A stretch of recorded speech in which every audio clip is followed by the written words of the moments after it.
ভারী বর্ষণ ও উজানের ঢলে ফেনীর মুহুরী, রুহুয়া ও সিলোনিয়া নদীর বন্যা নিয়ন্ত্রণ বাঁধের অন্তত ১৪টি স্থানে ভাঙন দেখা দিয়েছে। এতে ফুলগাজী ও পরশুরাম উপজেলার অন্তত ৩০টি গ্রাম প্লাবিত হয়েছে। ফলে পানিবন্দী হয়ে পড়েছেন হাজারো মানুষ। এতে জনজীবনে নেমে এসেছে চরম দুর্ভোগ। স্থানীয় প্রশাসন ও পানি উন্নয়ন বোর্ড সূত্রে জানা গেছে, মঙ্গলবার দিবাগত রাত ১:৩০ পর্যন্ত নতুন নতুন এলাকা প্লাবিত হতে থাকে।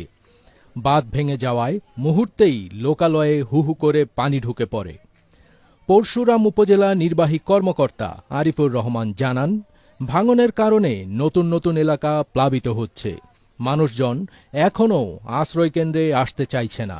মাঠ পর্যায়ে আমরা পরিস্থিতি পর্যবেক্ষণ করছি।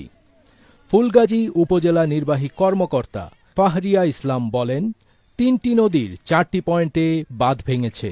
শতাধিক মানুষ আশ্রয়কেন্দ্রে এসেছেন। তাদের জন্য শুকনো খাবার ও রান্না করা খাবারের ব্যবস্থা করা হয়েছে। আজ বুধবার উপজেলার মাধ্যমিক শিক্ষা প্রতিষ্ঠান সমূহের অর্ধবার্ষিক পরীক্ষা স্থগিত করা হয়েছে। ফেনী আবহাওয়া অফিসের ভারপ্রাপ্ত কর্মকর্তা মোহাম্মদ মুজিবুর রহমান জানান, গত ২৪ ঘণ্টায় ফেনীতে ৪৪১ মিলিমিটার বৃষ্টিপাত হয়েছে, যা চলতি বছরের সর্বোচ্চ বৃষ্টিপাতের রেকর্ড। পানি উন্নয়ন বোর্ডের উপবিভাগীয় প্রকৌশলী আবুল হাশেম বলেন, মুহুরী নদীর পানি এখনও বিপদসীমার ওপরে।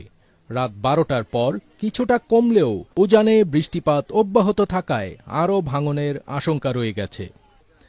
এদিকে আবহাওয়াবিদ মোস্তফা কামাল পলাশ তার ভেরিফাইড ফেসবুক পেজের এক পোস্টে জানিয়েছেন, উত্তর বঙ্গোপসাগর বর্তমানে প্রচণ্ড উত্তাল।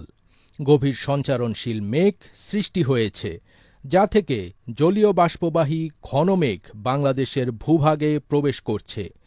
উপকূলীয় ও পাহাড়ি অঞ্চলের বাসিন্দাদের ভূমিধস ও আকস্মিক বন্যা সম্পর্কে সচেতন থাকতেও আহ্বান জানিয়েছেন তিনি।